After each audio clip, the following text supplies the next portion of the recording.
Welcome guys to the last installment in the Trading Psychology and Mindset series. So far we have discussed the basic framework of the markets, how an individual trader should view their trades, and what's the habits of a successful trader. We have also discussed the mathematical concepts that a trader needs in order to be profitable consistently. Now here in the final video, we will discuss the most common errors that traders make, and how you can use that is when you review your trades every weekend, you can classify or categorize your errors and see which department most of them fall in, because that will be the area you will need to work the most on. So let's begin. We'll start with discussing the 4 major trading errors that traders make, and then we will go in depth with each one of them. So the first one is this idea of a free trade. This is when a trader would move their stop to a break even and think that now he's in a free trade he cannot lose. This idea is basically wrong, and we'll go in detail on to why.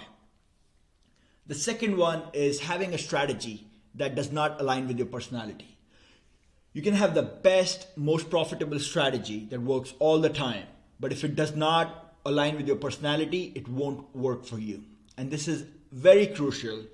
This concept keeps coming back in the Market Wizard series, which is a series where the top traders of the world are interviewed. And almost every single one of them say the same thing. The third one is the lack of abundance mindset. So lack of abundance mindset can manifest itself in our trading through multiple ways, and we'll go how that happens in the slide in this video. And then the last one is thinking in certainties. As humans, we are raised in a world of rules and certainties. So we see the world as, if this happens, then this will happen. But that's not how the real world is. The real world has probabilities. If A happens, then there's an 80% chance B happens, 20% chance C happens. That's how the real world works. But being raised in our school, being raised in law and order in a civilized society, as humans, we have got used to thinking in terms of certainties, and we have to erase that from our mind or adapt our thinking if we want to be successful in trading. So let's go into each of these concepts one by one. Free trade concept. In Wall Street, there's a saying that there's nothing as free lunch. And that's apt. Every single time you're always risking something in order to make a biscuit. So let's understand this concept with an example. I assume you enter a trade at $100. Your stop loss is at $98 and your take profit is at $110. Now this trade goes in your favor. It goes to 108. At this point, what many traders would do is move their stop to break even, aka 100, and then think that they cannot lose in this trade. It's a free trade. I will show you why that idea is wrong. Let's say if you had no trade, right? If you had no position right now, would you enter this new trade at $108 with your stop at 100 and target at 110? Would you ever do that? Obviously not. That's very risky trade. But once a trader is already in a position, they're biased towards the position, and they make this error. They make this error where they would have their stop too far and risk giving away a big chunk of their profits. So you have to realize that when you're in a trade, the risk to reward of that trade is constantly evolving, and you have to adapt based on that. You have to make decisions based on that. The next one is if your trading strategies does not align with your personality. And in this slide, I have discussed the 4 different personality traits. It has to be obviously your basic core personality, how you respond to external stress, what kind of social pressures affect you, and the biases you have in your behavior. So this is what defines your personality and your trading psychology, and you have to be attentive if your strategy aligns with that or not. I'll give you an example. In the Market Wizard series I mentioned, it's a series where the top traders of the world are interviewed. There's this one trader, he says that him and his brother are both successful traders. But he was a technical trader and his brother was a fundamental trader. They were both successful traders, but if they tried to trade each other's style, they would fail miserably. That's because their personalities were different and just would not work. So this is why I'm encouraging you guys to review your trades, make a system that works with you, that works with your personality, because that's the only way forward in the long run. The third concept, the lack of abundance mindset.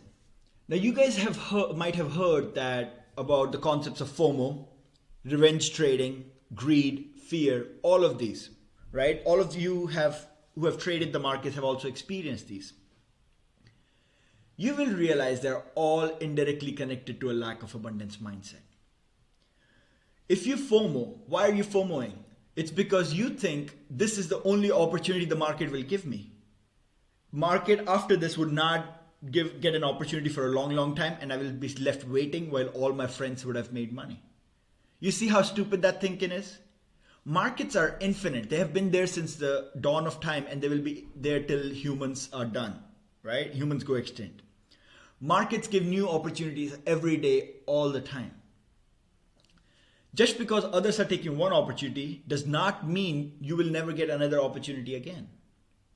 You will get your own opportunity based on your own system when the time is right. Revenge trading.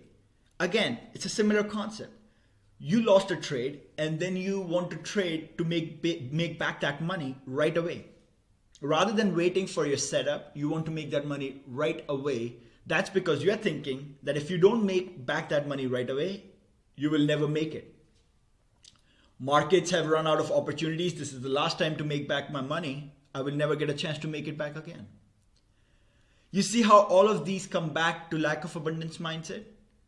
You have to believe, you have to know that markets are infinite. Any single trade is just one in a series of thousands of trades. And there's no lack of opportunity. Just wait for your setup. That's it. Last but not the least is the certainty versus probability mindset. Now, growing up within school system in a civilized society, we are always thinking in terms of certainty. Something like, if I don't go to class, I would get punished. If I don't study for this test, I would fail. Right? Like, that's how most humans think. Most people have simply one cause and effect. They do not think in terms of probabilities. They do not think in terms of all the possible scenarios. And this is why most people are not fit for trading. So if you're a trader and you want to be successful, you have to start thinking of all the possible scenarios. You have to start thinking, if A happens, what are the possibilities for B, C, D, and E to happen? Rather than if A happens, B happens, that's it. You cannot think in those terms. Only way in order to properly manage your risk, in order to think of all the possibilities, would be through a probability mindset where you realize that many things are possible. And once you start thinking that way, you will also risk appropriately, because you will know that even if your trade is high probability, let's say it has 80% chance of working out, it also has a 20% chance of not working out, and you will not go YOLO. You will not risk everything because you're thinking in terms of probabilities. It's the people who always think, oh, this is a short trade, I cannot lose, it's a 100% winner. Those are the ones that take crazy risk and lose it all. If you know that the world does not work in 100% certainty, you will not be taking crazy risk. You will be realizing that it's a game of longevity, of taking 1,000 trades, and then over time, your edge will manifest. So I hope all these concepts are clear, and how I want you to use them is when you review your trades every week, I want you to define where most of your errors are coming from. which one of these 4 categories do your errors fall in? And if most of them fall in one of these categories, then you know which one to work on and where do you change your mindset.